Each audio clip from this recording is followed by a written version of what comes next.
Avec nous ce mardi, le député de Paris, Pierre-Yves Bournazel. Bonjour. Bonjour. Merci d'être avec nous. Porte-parole de la candidate La République En Marche à Paris, Agnès Buzyn. Avant de parler de la campagne, bien sûr, c'est surtout ce qui va nous intéresser ce matin. Un mot du retour à l'école obligatoire pour les enfants à compter du 22 juin. On l'a vu, ça soulève beaucoup de questions. On l'a vu à l'instant en une des journaux en région. Beaucoup se demandent est-ce que ça valait la peine pour 2 semaines seulement avant les vacances. Est-ce que les écoles seront prêtes? Qu'est-ce que vous en pensez? Oui, ça vaut la peine parce que 15 jours de course n'est pas rien. Il ne s'agit pas de finir le programme, mais il s'agit de reprendre à la fois le contact et de faire travailler des enfants. Et c'est important parce qu'ils en ont besoin. Ils ont manqué l'école pendant plusieurs semaines. Et ça peut être un handicap très lourd. Et ensuite, ça permet aussi de détecter ceux qui ont pu décrocher. Et nous proposons, nous, par exemple, des stages d'été gratuits pour les décrocheurs scolaires, pour leur permettre de préparer la rentrée dans les meilleures conditions. Et donc, ces quelques jours vont permettre aussi d'élaborer un plan stratégique. À la lumière de ce qui s'est passé ces dernières semaines à Paris, est-ce que vous pensez que les écoles de la capitale seront prêtes le 22 juin pour accueillir a priori tous les élèves, puisque ce sera obligatoire? Je le souhaite, et je veux le croire, parce que nous avons affaire à des enseignants qui se mobilisent, nous avons affaire à des personnels également de l'éducation nationale ou des collectivités locales qui sont en train de se mobiliser, et puis j'ai des parents aussi, je le vois dans le 18e arrondissement, qui sont très en attente. Hier, je discutais d'ailleurs dans les rues du 18e avec des familles où les enfants étaient très contents de reprendre le chemin de l'école et où les parents étaient aussi soulagés de voir que leurs enfants pouvaient travailler et eux-mêmes repartir dans des activités notamment économiques. Bien sûr, c'est tout ce qu'on souhaite, en tout cas que ça se passe au mieux. Bien sûr, ce sera à partir du 22 juin. La campagne pour les municipales, c'est une campagne qui est difficile pour Agnès Buzyn. Elle est arrivée, je le rappelle, en 3e position au premier tour. Difficile peut-être parce qu'une partie importante des électeurs n'ont pas compris pourquoi elle avait démissionné de son poste de ministre de la Santé au début de la crise du Covid-19. Non, écoutez, je crois que Agnès Buzyn est candidate à la mairie de Paris parce qu'elle souhaite être maire de Paris. Elle a démontré qu'elle avait un projet. Et je trouve qu'elle a montré, là, depuis cette crise économique et sociale que nous traversons, qu'elle était la plus prête à occuper la fonction. Pourquoi? Parce que c'est la seule à avoir proposé un véritable plan de relance pour Paris. Un plan de relance économique, de soutien notamment aux petits commerçants pour les préserver l'emploi. Un plan de relance sur les solidarités pour soutenir le pouvoir d'achat des Parisiennes et des Parisiens.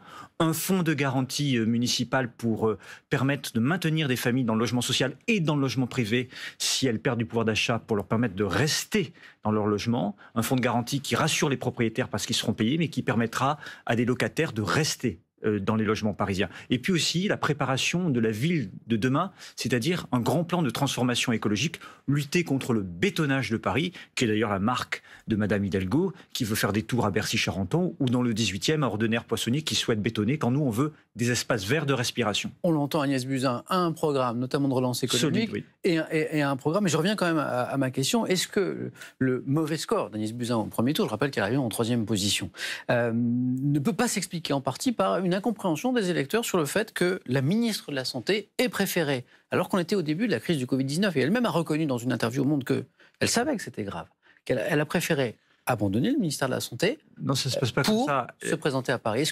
Elle avait préparé, évidemment, et on l'a vu. Le ministère. Le ministère, il y a eu d'ailleurs des articles récemment qui l'ont démontré, et les enquêtes le démontreront. Elle était candidate à la mairie de Paris. Ça faisait longtemps qu'on parlait d'une possible candidature d'Agnès Buzyn à la mairie de Paris. Il y a eu des circonstances exceptionnelles. Une décision exceptionnelle a été prise. On parle de l'affaire Benjamin Griveaux. Tout à fait. Et elle a été candidate. Et aujourd'hui, elle continue son combat à Paris, avec une équipe très solide autour d'elle, avec des maires comme Delphine Burkly dans le 9e, ou Frédéric Calandra dans le 20e, ou Florence Berthoud dans le 5e, et des hommes et des femmes profondément engagés. C'est la majorité présidentielle au sens large. C'est vrai que Mme Dati, Mme Hidalgo n'ont de cesse de critiquer l'action du président de la République et du gouvernement. Nous souhaitons que la mairie de Paris puisse travailler en bonne intelligence avec l'État et qu'ensemble, on puisse mettre ce plan de relance au service de l'attractivité de Paris et des protections sociales. Agnès Buzyn, c'est aussi une candidate qui est candidate là au second tour, bien sûr, et qui fait campagne, mais qui a aussi annoncé au lendemain du premier tour qu'elle se retirait du jeu avant de changer d'avis pour disputer le second tour. C'est passé. Elle a déclaré ces mots. Non, elle a dit que la campagne. Je me retire du jeu. Non, elle a dit que la campagne électorale était terminée de manière transitoire. C'est comme ça que vous l'avez compris. Le lundi 16 mars. Et elle avait raison. Mais beaucoup se sont interrogés. C'est la décision qui a été prise. Et donc elle, pendant que ses détracteurs, d'ailleurs, ne sont pas gênés pour la cogner pendant 2 mois. Elle est soignée des malades du Covid.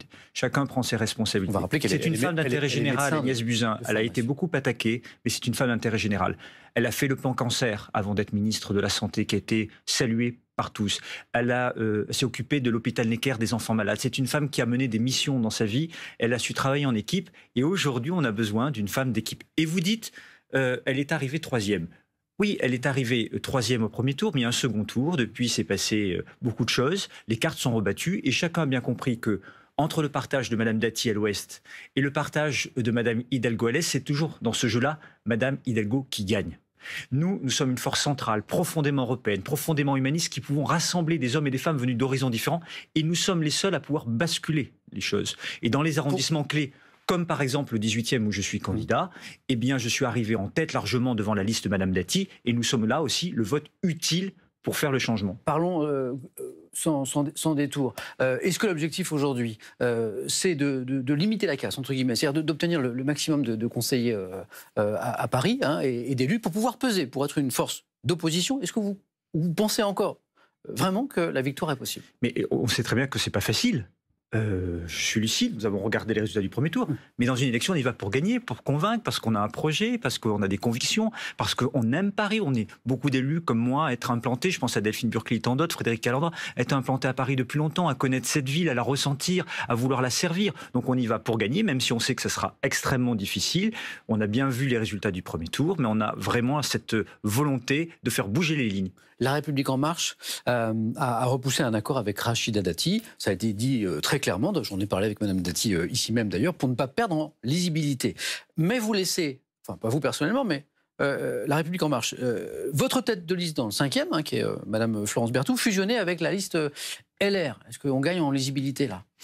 Dans le 5e arrondissement, Florence Berthoud, qui est notre candidate, est arrivée en tête. Elle est maire sortante, c'est une très bonne maire d'arrondissement, elle est arrivée en tête.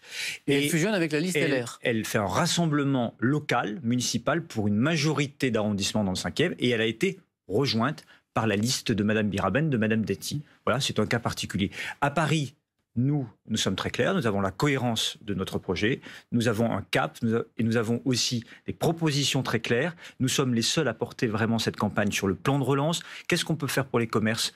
Voilà, nous proposons un fonds de garantie pour préserver ces commerces. Nous proposons pour ces commerces aussi la possibilité d'annuler toutes les charges et les redevances sur une année blanche.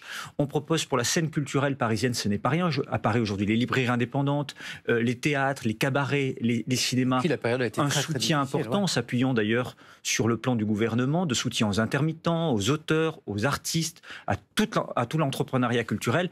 Nous voulons faire en sorte qu'on tire vraiment les leçons de cette crise économique et sociale qui est là, qui est devant nous, qui va être très rude, où il faut vraiment que la ville soit en première ligne et avec non seulement un discours, mais des actes musclés pour réussir à la traverser le mieux possible. Un grand merci Pierre-Yves d'avoir été notre invité ce matin dans la matinale de France Info. Bonne journée à vous. Merci à vous. Bonne journée.